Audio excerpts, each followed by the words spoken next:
Our Holy Fathers Onofriou the Great and Peter of Mount Athos. They lived in different times and places, but are commemorated together. Saint Onofriou the Great, 400. This holy ascetic had been living a whole 60 years in the desert when the monk Paphnutius visited him.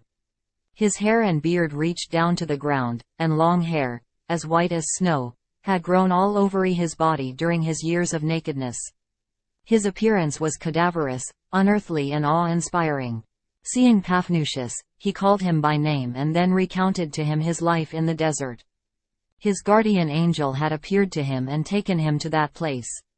He had for a long time only eaten earth, which was hard to find in the desert, and, after that, when he had survived an intensive struggle with diabolical temptations and when his heart had become utterly established in love for God, an angel had brought him bread to eat.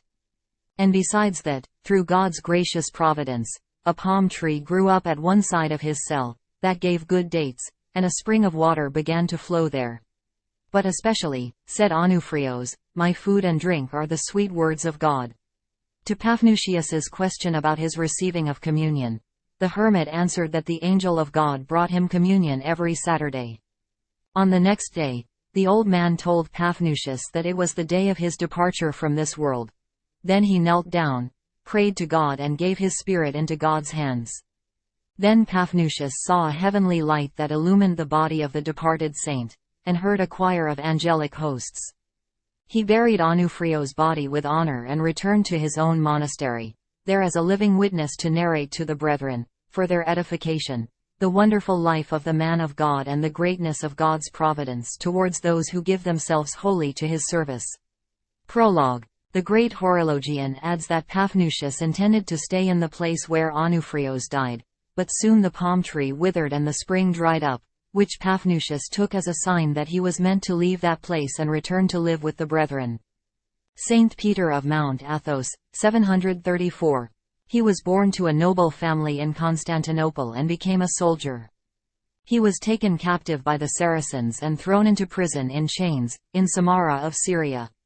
He spent his long imprisonment praying to God to free him and send him to some deserted place where he could devote the rest of his life to ascesis and prayer. One day Saint Nicholas appeared to him along with Saint Simeon the God-receiver. When they touched his chains they melted like wax, and Peter instantly found himself outside Samarra. He set out for Rome, where he was tonsured as a monk by the Pope, then set out by ship to return home. During the voyage, the Mother of God appeared to him along with Saint Nicholas, and Peter heard her tell Saint Nicholas that she had set Mount Athos apart for Peter to live in solitude.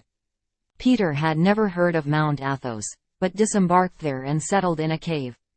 There he spent 53 years in complete solitude, praying and struggling with the harshness of the elements and the attacks of demonic powers. After he had withstood fierce temptations for a while, an angel of God began to bring him bread every 40 days.